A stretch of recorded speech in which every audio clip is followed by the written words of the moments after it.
Hello students, today I will start the first chapter of the science of class 8, that is crop production and management. Before start this chapter, we should know that what is agriculture.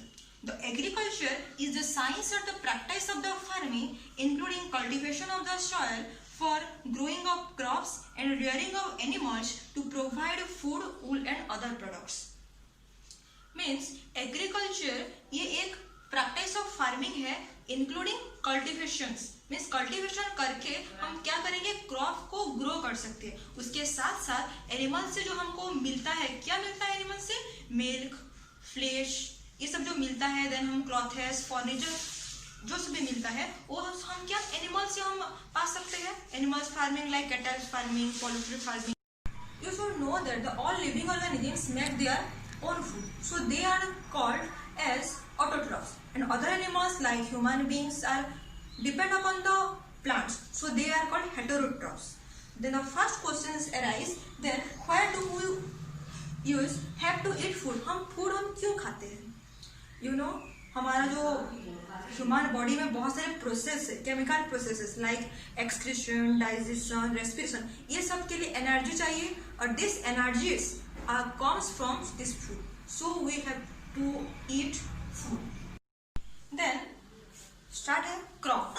What is crop? When plants of the same kind are grown and cultivated at one place on a larger scale is called crop. Means क्या हम same kind of plant को एक ही जगह पे बहुत सारे quantity में हम ग्रोन करेंगे, उसी को हम बोलेंगे crop. Example pedi, match, coconuts etc. Basically, on the basis of the season, the crops are three types, but in books these are given in two types. The first is the kharif crop, second is the rabi crop, and another one is the jad crop. Generally, crops are the two types. First is kharif crop, second is the rabi crop. In kharif crop, the crops are sown in rainy seasons, but in rabi crop is sown in winter seasons. Example of the kharif crop is paddy, maize, soybean, etc. But in rabi crop, examples are wheat, gram, mustard, etc. In kharif crop, the month duration is June to September, but in rabi crop, the month duration is October to March. It is the most important questions to the difference between the kharif and the rabi crop. Another crop is the jad crop. The jad crop are grown in the some parts of our country, and this the month duration is March to June. Example: pumpkin, cucumber, watermelon, etc. Let's go into the agricultural practices.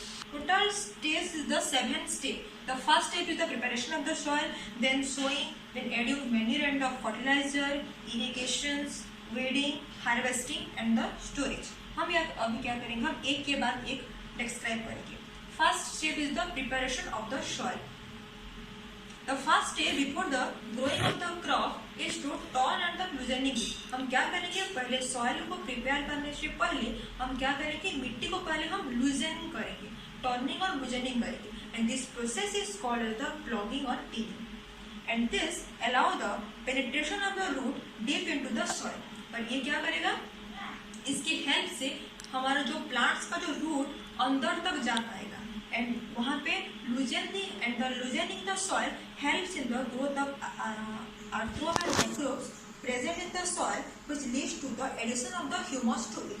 और इसमें वो जो soil जो loose होगा, इसमें easily सारे microbes and arthro ना grow कर पाएंगे और क्या होगा, इसमें ना easily humus add होगा, जो कि maximum quantity of humus अगर मिट्टी में present हुआ तो बेसिकली कम टाइम में भी बहुत सारे क्रॉप्स ना ग्रो कर पाएंगे. And then it also brings the nutrient rich soil at the top so that the plants can use the nutrient. और इसमें और हेल्प क्या होगा, इसमें इजीली न्यूट्रिएंट सारे ऐड होंगे, जो न्यूट्रिएंट्स को प्लांट्स को ना टैग करके वो अपना ग्रोथ खुद कर पाएगा. Several agricultural tools are used in agriculture. First is the plough. This is being used since ancient times for tilling the soil, adding fertilizers to the crop, removing weeds and turning the soil. ये plough को ना हम many purpose में से use कर सकते हैं, जैसे कि सॉइल को लूजनिंग टर्निंग करने के लिए, फर्टिलाइजर डालने के लिए, देन वीड्स को रिमूव करने के लिए. एंड ये जो फ्लॉक जो है this is made of wool and is drawn by the pair of wools and other animals like horse. Okay, and it contains a strong triangular iron strip. This is called as the flock shear. Diagram पे जो flock shear जो है ये ना एक triangular iron strip है, ठीक है. और the main part is the in flock is called long lock of the wood which is called as the flock shaft. Means ये एक डंडा के जैसे होता है, इसको बोलते हैं flock shaft. देयर इज एक हैंडल है उसमें, ठीक है. There is a handle at one end of the shaft and the another end is attached to the beam which is place in the bull's neck. एक end उसका handle है और दूसरा एंड कहाँ पे है, हमारा जो बुल का जो ना नेक में वो रहता है. One pair of the bulls और a man can easily operate the flock. एक मैन रहेगा और एक दूसरा एक पेयर ऑफ बुल्स रहेंगे जो कि वो फ्लॉक से को इजीली वो यूज कर सकते हैं. This is the another agricultural tool is hoe. Hoe is a simple tool which is used for removing weeds and for loosening the soil. hoe को हम क्या करेंगे, weeds को रिमूव करने के लिए यूज करेंगे, उसके साथ साथ सॉइल को लूजनिंग करने के लिए भी यूज कर सकते हैं. It has a long rod of would and iron. ये क्या होता है, वुड का और आयरन का एक लॉन्ग रॉड होता है और strong broad and the bent plate of the iron is fixed to one of its end and works like a plate. और इसमें से एक strong broad और bent plate है आयरन का जो बना हुआ है, उसमें ना एक एंड्स में उसको फिक्स करके रखा जाता है जैसे कि ब्लेड की तरह.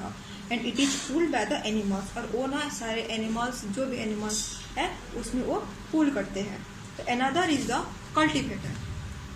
Third is the cultivator. Nowadays the ploughing is drawn by the tractor. जो हम ट्रैक्टर चलाते हैं उसमें भी ट्रैक्टर में भी वो सब हम काम कर सकते हैं, प्लॉगिंग कर सकते हैं और जिसमें ना लेबर भी कम हो सकता है और टाइम को हम भी मिनिमाइज कर सकते हैं.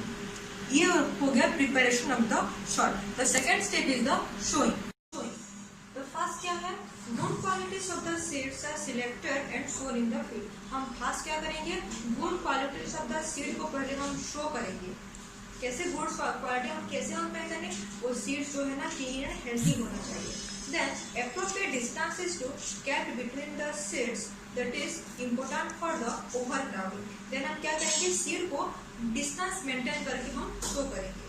The appropriate distance helps the plants to get sufficient sunlight, nutrient, water. हम जब डिस्टेंस को मेंटेन करके हम शो करने से क्या होगा, प्लांट्स ना सनलाइट भी पा सकता है, उसके साथ साथ न्यूट्रिएंट और मैक्सिमम वाटर भी हम प्रोवाइड कर सकते हैं जिससे ना क्रॉप इजीली ग्रो होगा. Next is the adding manure and fertilizer. Manure and fertilizer are the substance that is used in the plants nutrient to the soil. Manure and fertiliser एक substance है जिसमें plant nutrient के हिसाब में से soil में add होता है और इजीली प्लांट को ग्रो कराता है. यहाँ पे क्वेश्चन आएगा, difference between the manure and the fertiliser. It is the most important question. First, manure. Manure is a natural substance that is form due to the decomposition of the plant waste and animal waste. Manure एक natural substance है जो कि plant waste and animal waste में से वो बनता है, made होता है. But in fertilizer, it is an organic compound. Manure is natural compound or natural substances, or fertilizer is organic substances. Manures are prepared in the fields, but fertilizers are prepared in the factory. Manure का example क्या है? Vegetable paste, cow dung. But fertilizer का example NPK means N में से nitrogen, P में से phosphorus, and K में से calcium. Then third, manure is provides a lot of humus. Manure डालने से सॉइल में से lots of humus प्रोवाइड होता है, but fertilizer don't provides any humus. Then fourth, this is the less in plant nutrient. Manure डालने से soil में nutrient का जो क्वांटिटी ना वो कम होगा, बट फर्टिलाइजर में ज्यादा होगा. ये है मैन्योर एंड फर्टिलाइजर. और क्या, और मैन्योर में प्लांट्स जो सॉइल का जो फर्टिलिटी लेवल है इंक्रीज होगा और यहाँ पे फर्टिलिटी लेवल डिक्रीज होगा. और sometimes in many cases excessive use of the fertilisers may be harmful to the plants. हम जब एक ही बार में एक ही प्लांट में हम एक ही जगह पे हम बार बार फर्टिलाइजर यूज करेंगे तो क्या होगा, वो सॉइल को डैमेज करता है, उसके साथ साथ वो जो क्रॉप जो ग्रो होता है ना वो भी मर जाता है. और ये excessive use of the fertilisers that is causes the soil pollution, water pollution also. Water pollution कैसे होगा? अगर हम एक ही जगह पे हम सॉइल में से हम फर्टिलाइजर डालेंगे, जब बारिश होगा तो क्या होगा, वही पानी जो है ना फर्टिलाइजर मिक्स होता है, वही पे सॉइल में से जा के वाटर के साथ मिक्स होके सारे जो पॉन्ड रिवर में वो सब आएगा, तो क्या होगा, वाटर पोल्यूशन हो गया। और सॉइल पोल्यूशन कैसे होगा, हम जब एक ही जगह में फर्टिलाइजर को हम बार बार यूज करेंगे तो क्या होगा, सॉइल पॉल्यूट होगा और इसमें से न्यूट्रिएंट्स जो है ना वो भी खत्म हो जाएगा और सारे जो क्रॉप्स जो है वो मर जाएंगे और उसके साथ साथ सॉइल में जो यूजफुल माइक्रोब्स होते हैं वो भी मर जाएंगे। तो इसमें फर्टिलिटी का जो पावर है ना वो डिक्रीज हो जाएगा या फिर कम हो जाएगा। So excessive use of the fertilisers is so harmful. Advantages of the manure, the first, it enhances the water holding capacity of the soil. ये सॉइल का जो वाटर होल्डिंग कैपेसिटी को ना एनहांस करता है। Second, it makes the soil porous, due to which exchange of the gases becomes easy. ये क्या करता है, सॉइल को ना पोरस करता है जिसमें से इजीली इजीली गैसेस एक्सचेंज हो सकता है। Third is the, it increases the number of the friendly microbes. Number of friendly microbe जो भी है जैसे कि आर्ट्रोम वो सब जो है उसका जो क्वांटिटी को इंक्रीज कराता है। Fourth step, it is also improves the texture of the shirt. ये ना सॉइल का जो टेक्सचर जो है ना वो इम्प्रूव करता है, उसके साथ साथ सॉइल का फर्टिलिटी पावर भी वो इंक्रीज करता है।